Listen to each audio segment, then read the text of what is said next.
सोमवार व्रत कथा हिंदू पौराणिक ग्रंथों में सोमवार व्रत के महत्व का वर्णन कथा के जरिए किया गया है। कथा कुछ इस प्रकार है। बहुत समय पहले की बात है कि किसी नगर में एक साहूकार रहता था। वह बहुत ही धर्मात्मा साहूकार था और भगवान शिव का भक्त भी। हर सोमवार भगवान शिव की उपासना करना और विधिनुसार उपवास रखना उसका नियम था। धन धान्य से उसका घर भरा हुआ था, लेकिन उसे एक बड़ा भारी दुख भी था। वह यह कि उसकी कोई संतान नहीं थी। एक दिन क्या हुआ कि माता पार्वती उस शिव भक्त साहूकार के बारे भगवान शिव से बोली कि यह तो आपका भक्त है, बड़ा धर्मात्मा भी है, दान पुण्य करता रहता है, इसकी आत्मा भी बिल्कुल पवित्र है, फिर आप इसकी मनोकामना को पूर्ण क्यों नहीं करते। तब भगवान शिव बोले, इस संसार में सबको अपने कर्मों का फल भोगना पड़ता है।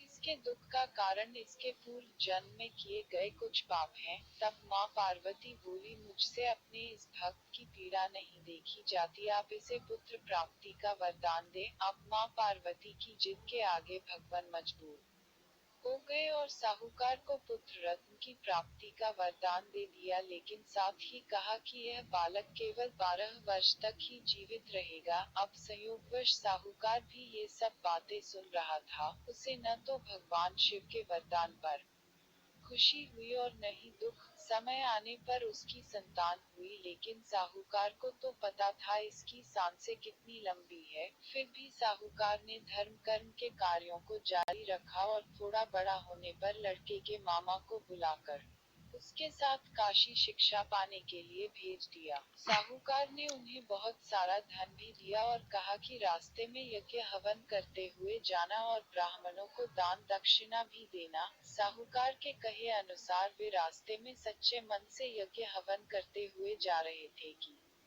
रास्ते में एक नगर में राजा अपनी कन्या का विवाह करवा रहा था। वहीं जिससे कन्या का विवाह तय हुआ वह एक आंख से काना था और इस बात को राजा से छुपाया गया था। पोल खुलने के डर से लड़के वालों ने मामा भांजे को पकड़ लिया और भांजे को काने दूल्हे के स्थान पर मंडप में बैठाकर शादी करवा दी गई। अब लड़के ने मौका पाकर राजकुमारी के दुपट्टे पर सच्चाई लिख दी, जिससे बात राजा तक भी पहुंच गई। उसने अपनी कन्या को न भेजकर बारात को वापस लौटा दिया। उधर मामा भांजा काशी की ओर बढ़ गए। अब लड़के की शिक्षा भी संपन्न हो गई और उसकी आयु भी 12 वर्ष की हो गई। शिक्षा पूरी होने के कारण उन्होंने काशी में एक बड़े यज्ञ का आयोजन किया, लेकिन लड़के की तबीयत खराब हो गई तो उसे मामा ने आराम करने के लिए भेज दिया। चूंकि उसका समय पूरा हो चुका था, इसलिए लेटते ही लड़के की मृत्यु हो गई। भांजे को मृत देख मामा की हालत खराब, वह विलाप करने लगा। संयोगवश भगवान शिव और माँ पार्वती वहीं से गुजर रहे थे। इस रुदन को देखकर माँ पार्वती से रहा नहीं गया और भगवान शिव से अनुरोध किया कि इसके दुख को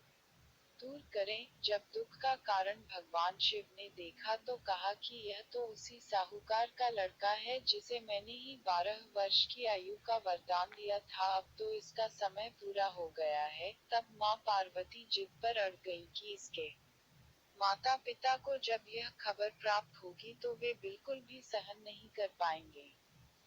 अतः आप इस लड़के को जीवन दान दे। तब भगवान शिव ने लड़के को जीवित कर दिया। अब लड़के के मामा की खुशी का ठिकाना न रहा।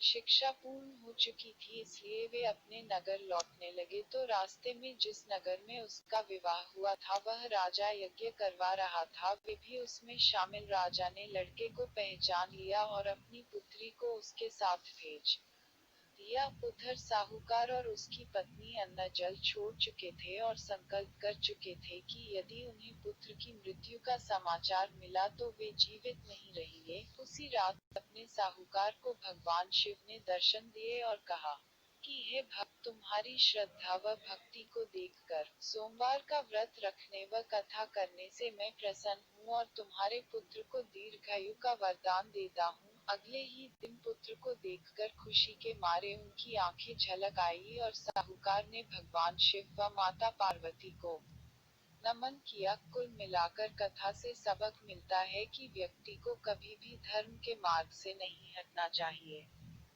क्योंकि भगवान भक्त की परीक्षा लेते रहते हैं। सोमवार का व्रत करने व कथा सुनने पढ़ने से व्रती की मनोकामनाएं अवश्य पूर्ण होती हैं।